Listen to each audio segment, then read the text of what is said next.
Abdul Muttalib ini pada saat dia masuk ke Mekah, kemudian dia menikah, Allah karuniakan dia satu orang anak. Anaknya diberi nama Harith, satu anak dikasih. Waktu Harith sudah mulai bujang, mencapai umur sekitar 17 tahun, Abdul Muttalib ini Syaibah mimpi malam-malam. Dia mendengar suara dalam mimpinya, ihfirid tiba. Maksudnya galilah tiba. Tiba itu sesuatu yang baik. Lalu dia bertanya, mat tiba? Apa itu tiba? Hilang suara itu. Hari kedua dia mimpi lagi.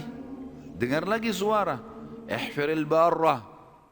Galilah sesuatu yang baik, yang bermanfaat. Dia tanya, mal barrah? Apa itu barrah? Yang baik itu apa? Hilang lagi suara itu. Hari ketiga dia mimpi lagi, ihfiril madmunah. Gali sesuatu yang terjamin.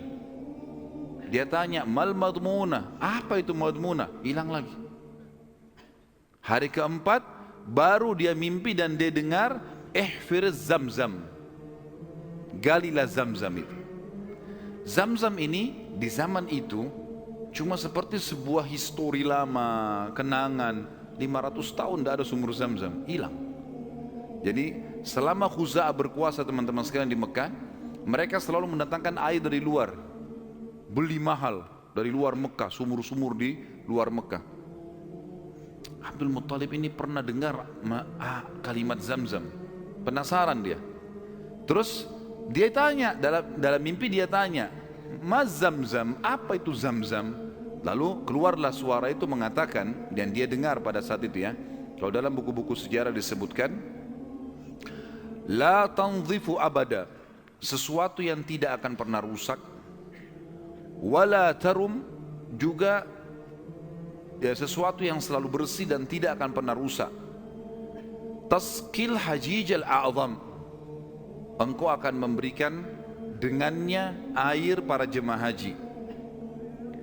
Dikatakan wahia bainar rafthi waddam, tempatnya air zam-zam itu berada di antara rafath. Rafath itu bisa berarti busanya darah, atau memang darah yang bercampur, busa yang bercampur dengan darah, atau memang busa air biasanya. Jadi dikatakan sini ciri-cirinya adalah tempat zam-zam itu ada darah yang bercampur dengan rafath, dengan busa, kemudian bercampur sama tanah. Lalu dikatakan lagi dalam mimpinya, inda naqratil gurabil a'sam, di atas, di bawah patokannya burung gagak yang memiliki warna keputih-putihan. Inda qaryatin naml, di atas atau di sekitar sarang semut. Seperti itu dalam mimpinya. Maka Abdul Muttalib bangun pagi-pagi, penasaran dia dengan mimpi ini, dan dia tahu mimpi ini gak mungkin main-main.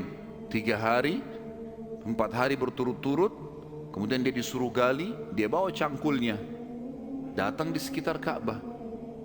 Dia cuma tebak saja kemungkinan dekat Ka'bah nih, karena tidak ada tempat yang lebih agung di Mekah daripada Ka'bah. Dia datang dekat Ka'bah. Antara Hajar Aswad dengan Hijr Ismail itu ada patung Isaf dan Nailah. Ada satu suku Arab teman-teman sekalian datang ke situ antara Isaf dan Nailah, nyembeli sapi. Tiba-tiba pada saat Abdul Muttalib lagi duduk, lagi memperhatikan ke arah Ka'bah, di antara Isaf dan Nailah, kemudian ada orang nyembeli sapi. Waktu disembeli, darahnya ngucur. Darah itu berbusa. Dan karena dia ngucur, jalan sampai berada di sekitar Isaf dan Nailah. Ya kurang lebih jangan dibayangkan ini Ka'bah, ini Hajar Aswad, dan ini Hijr Ismail. Isaf dan Nailah itu ditaruh cukup jauh ya, agak berjarak antara antara Hajar Aswad jauh ke belakang, dengan Hijr Ismail juga jauh. Jadi di kiri kanan ya. Tempat itu sangat luas. Jadi jangan difahami tadi ini misalnya Ka'bah kemudian di sini posisinya, tapi agak jauh di kiri kanan. Maka pada saat itu darah ini ngucur dari patung Isaf itu menuju ke tempat di tengah-tengah di situ. Pada saat itu di tengah-tengah. HP-nya siapa nih? Pada saat itu patungnya, darahnya ngalir, kemudian darah itu ngalir menuju ke tengah-tengah antara Ishaq dan Nailah ini, dan ada seperti tempat agak turun di lembah Mekah kan waktu itu masih pasir, lalu darah itu berkumpul di situ. Jadi akhirnya darah sama pasir bercampur. Abdul Muttalib lihat ini isyarat pertama nih. Mimpinya kan tadi darah yang mengalir berbusa yang bercampur dengan tanah, gitu kan. Lalu kemudian dia dekatin tempat itu, darah yang berkumpul itu. Dia temukan tiba-tiba ada burung gagak yang berwarna hitam. Burung gagak biasanya warna hitam ya. Tapi kalau ada burung gagak yang di bagian sayapnya itu ada beberapa bulu warna putih, namanya a'sam dalam bahasa Arab, Ghurabil a'sam. Maka dia lihat ada burung gagak. Burung gagak ini mengepakin sayapnya dan mematuk-matuk di atas sekitar darah itu. Dia lihat isyarat yang kedua. Isyarat yang ketiga adalah di situ ada sarangnya semut. Dia lihat ke dekat kakinya, ternyata ada beberapa ekor semut yang menggigit kakinya dia. Dia melihat ada lubang di situ. Maka dia bilang kepada anaknya Harith, saya mau menggali di sini. Siapapun jangan mengganggu saya. Maka dia angkat cangkulnya. Tapi kita jangan lupa ini depan Ka'bah. Orang-orang lagi banyak tawaf waktu itu, walaupun banyak berhala. Dia angkat cangkul, orang jadi bahan perhatian. Tokoh-tokoh Quraisy pada datang semua. Lalu tokoh-tokoh Quraisy mengatakan, hai Abdul Muttalib, apa yang kau lakukan nih? Kata Abdul Muttalib pada Harith, singkirkan mereka dari saya, sibukkan, jangan sampai mereka dekatin saya. Terus saja Harith menyibukkan orang-orang Quraisy, dan Abdul Muttalib terus saja mencangkul sampai ujung cangkulnya menyentuh bibirnya sumur itu, sumur Zamzam. Dan dengan kuasa Allah airnya muncrat keluar. Pada saat airnya muncrat keluar, Abdul Muttalib mengatakan Allahu Akbar, karena memang mereka menggunakan bahasa Arab dan kalimat Allahu Akbar itu sudah biasa mereka ucapkan, gitu kan. Maka orang-orang Quraisy tahu kalau Abdul Muttalib sudah dapat target, dan mereka kaget waktu lihat air muncrat, air di depan Ka'bah. Selama ini selalu ambil dari luar, ini kemuliaan abadi, gitu kan. Maka tiba-tiba orang Quraisy datang, hai Abdul Muttalib, air ini kita punya sama-sama. Kata Abdul Muttalib, dari mana sama-sama? Saya yang mimpi, saya yang cangkul, saya yang dapat. Dari mana kalian punya sama-sama nih? Ribut nih. Abdul Muttalib bilang, ini punya saya. Quraisy bilang enggak, dikeroyokin Abdul Muttalib pada saat itu. Ribut, akhirnya mereka sepakat panggil hakim lagi. Ini hakimnya nih, cari penengah. Bagaimana caranya supaya ini bisa ditengahi, gitu kan. Akhirnya Abdul Muttalib setelah menemukan sumur Zamzam, orang-orang Quraisy tetap menuntut untuk dibagi. Dan Abdul Muttalib bertahan, nggak bisa nih. Saya mimpi, saya yang gali, saya yang temukan, gimana kalian merasa punya hak di situ? Ribut, akhirnya dicarilah penengah. Dan pada saat itu mereka tidak lagi ke Ya'mur, tapi mereka pergi ke dukun Bani Sa'idah. Ada satu dukun wanita di Madinah, waktu itu disegani. Dan memang pada saat itu dukun-dukun ini luar biasa pengaruhnya. Pergilah Abdul Muttalib bersama dengan tokoh-tokoh Quraisy. Saya tidak temukan jumlah mereka berapa orang, tapi yang jelas mereka semuanya pergi ke sana. Tiba di kota Madinah, ternyata dukun tersebut pergi ke Khaybar, wilayah lain. Nanti akan ada bahasan masalah Khaybar, tapi yang jelas pergi ke Khaybar. Abdul Muttalib sepakat dengan teman-temannya, kejar aja tuh, kita ke Khaybar. Antara Madinah sama Khaybar cukup jauh dan ada padang pasir yang luas sekali. Mereka belum pernah ke Khaybar sebelumnya, jadi masih menerka-nerka jalan. Di tengah jalan mereka kehabisan air. Mau balik ke Madinah jaraknya jauh. Mau menuju ke Khaybar belum jelas tujuannya. Air habis.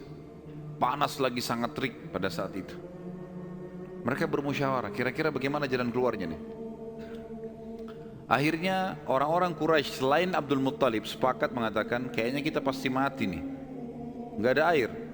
Kembali ke Madinah bisa mati tengah jalan, menuju ke Khaybar juga nggak jelas, bisa mati tengah jalan. Ya sudahlah, kita pasti mati, lebih baik kita gali kubur saja. Riwayatnya begitu, kisahnya begitu. gali kubur. Dari sekian orang ini, nanti setiap siapa yang mati duluan dikubur oleh temannya. Minimal nanti ada satu orang yang tidak tertutup kuburannya, yang lain semua tertutup. Akhirnya mereka pada gali kuburan, kecuali Abdul Muttalib nih. Abdul Muttalib bilang, ini bukan ide yang tepat nih. Masa kita menyerah? Lebih baik coba kita cari jalan. Teman-temannya bilang, percuma, mau kemana? Abdul Muttalib naik ke atas untanya. Begitu untanya bergerak, dari pijakan kakinya untanya Abdul Muttalib keluar muncrat air di padang pasir itu. Keluar mata air. Lalu Abdul Muttalib melihat, dia turun dari untanya, dia minum airnya, untanya dikasih, lalu diajak teman-temannya, ayo ini ada air, minum. Teman-temannya heran, di padang pasir ada air. Maka akhirnya mereka sepakat mengatakan, demi Allah yang telah memberikan, demi Allah sungguh ya, yang telah memberikan air kamu di sini, Allah Subhanahu wa taala, dialah yang telah memberikan kamu air Zam-Zam. Zam-Zam punya kau, hai Abdul Muttalib. Gara-gara ini akhirnya Zam-Zam jadi miliknya Abdul Muttalib, dan Abdul Muttalib keturunan dari Abdul Manaf. Sementara memang dasarnya Abdul Manaf tadi sudah saya jelaskan, mereka bertugas memberikan makanan dan minuman jemaah haji. Sehingga sekarang mereka tidak perlu lagi mengambil air dari luar, tapi mereka sudah punya mata air Zam-Zam. Dan sebagian ahli sejarah menanggapi mengatakan, Allah yang maha tinggi dan maha pemurah memudahkan mata air Zam-Zam ditemukan kembali oleh Abdul Muttalib, karena memang suku ini dari turunan Abdul Manaf bertugas untuk memberikan minum dan makan jemaah haji. Maka karena itu Allah Subhanahu wa taala kasih. Makanya tadi dalam salah satu perkataan dan pernyataan dalam mimpi, tasqi hajijal a'zam, engkau akan memberikan minum jemaah haji yang banyak, gitu kan. Jadi bukan karena Abdul Muttalibnya, tapi karena memang waktu itu diberikan untuk jemaah haji umumnya.